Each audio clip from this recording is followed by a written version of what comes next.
Ад каго залежыць поспех пастаноўкі п'есы? Ад рэжысёра. А вось работу ўсяго тэатра, распрацоўку планаў, падбор кадраў, размеркаванне бюджэта і нават рамонт рэжысіруе дырэктар. Гэтую пасаду ў брэсцкім акадэмічным тэатры драмы амаль 2 гады займае Вячаслаў Гарбузаў. Дагэтуль кіраваў ва ўпраўленні культуры аблвыканкама, а першыя крокі рабіў у маладзёжнай арганізацыі. В 1999 году я был инструктором обкома Союза, Белорусского союза молодежи.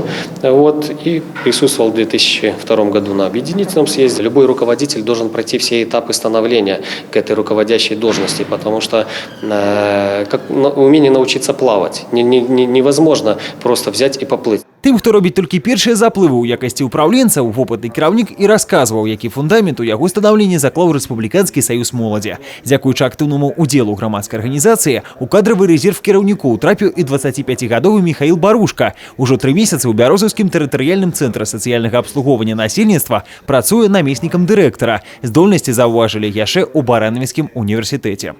Буквально за 1,5 года я стал заместителем командира молодежного отряда охраны правопорядка «Альфа» Баранского госуниверситета, довольно знаменитый на республике.